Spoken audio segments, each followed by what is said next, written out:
जिस समय कल पूरे देश और दुनिया में लोग इंडिया और पाकिस्तान के मैच को देखने में लगे थे, वहीं दूसरी तरफ जम्मू और कश्मीर की तरफ एक ऐसा आतंकी हमला होता है जिस हमले के बाद जिस हमले में खबर यह बताई जा रही है कि उस हमले में करीब 10 लोग की जानें गई हैं, यानी कि 10 लोग की मौतें हो गई हैं, जिसके बाद और करीब 20 लोग की मतलब घायल होने की भी आंकड़ा बताया जा रही है। लेकिन आपको बता देते जिस समय पूरी देश और दुनिया जो कि भारत को जिताने में लगी हुई थी और पाकिस्तान को हराने में लगी हुई थी और सभी लोग सोच रहे थे कि हमारा भारत जीत जाए और पाकिस्तान हार जाए, इन सभी क्रियाकलापों में सारी देश और दुनिया लगी थी। जिसके बाद दूसरी तरफ जम्मू और कश्मीर में एक ऐसी दर्दनाक घटना होती है, एक ऐसी मतलब बरबराहट करने वाली घटना होती है जिसको हम अपने शब्दों में बयान नहीं कर सकते हैं। यानी कि जी हाँ, एक जम्मू कश्मीर में ऐसा आतंकी हमला होता है जिस हमले के बाद आपको बता दे तो कई सारे लोगों की जानें भी जाती है, जिसमें आपको बताए तो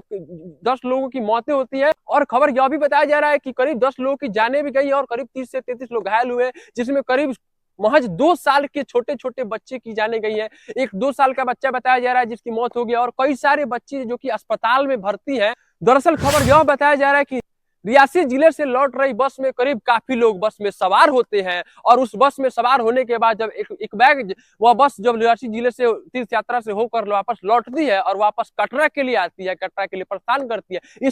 इसी बीच रास्ते में एक आतंकी हमला होता है जिस हमले में कई सारे लोगों की मौतें होती है, कई सारे लोगों की जानें जाती है और कई सारे मासूमों की हत्या होती है, यानी कि कई सारी मासूमों की जानें भी जाती हैं। हालांकि इस खबर को देखने के बाद लोग लगातार आवाज उठा रहे हैं, लेकिन अब तक सरकार हालांकि वहां काम कर रही है, वहां रेस्क्यू हो रहा है, वहां छानबीन की जा रही है कि बस में, हालांकि वो आपको बता दें जानकारी के मुताबिक कि जब जिस वक्त आतंकी हमला होता है वह बस में ड्राइवर का बैलेंस बिगड़ने के बाद बस जाकर सीधे खाई में गिर पड़ता है और वहीं उसमें उस बस के खाई में गिरने के बाद कितनी सारे लोगों की जानें जाती हैं, जो कि जिसके बाद आप इसको एक बहुत बड़ा क्षति भी कह सकते हैं, क्योंकि उस हमले में, उस हादसे में, उस आतंकी हमले में कई सारे लोगों की जानें भी गई और कई सारे लोग घायल भी हुए हैं। बाकी मेरी यह अपडेट कैसी लगी, बाकी मुझे लगा कि यह खबर आपको बताना चाहिए, बाकी मुझे यह लगा कि इस पे आवाज उठाना चाहिए और वाकई में इस पे आवाज उठाना चाहिए। मैं उस घटना में जितने लोग घायल हुए और जितने मासूमों की जाने गई, जितने बच्चों की जाने गई,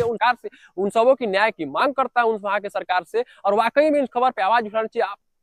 क्या आपको क्या लगता है, क्या उस घटना को होने से पहले उस घटना में कोई साजिश था या फिर जो घटना हुआ यह कहां तक सही था, या क्या वह घटना होना चाहिए? क्योंकि सभी लोग अपने अपने तीर्थ यात्रा से वापस कटरा लौट रहे थे, इसी बीच अचानक एक हादसा हो जाता है जिसमें कई सारे लोग घायल होते हैं और कई लोगों की जानें भी जाती हैं। बाकी मैं आदर्श सिंह और आपको मुझे लगा कि यह खबर आपको बताना चाहिए। बाकी यह मेरी अपडेट कैसे लगी आप हमें कमेंट सेक्शन में बता सकते हैं।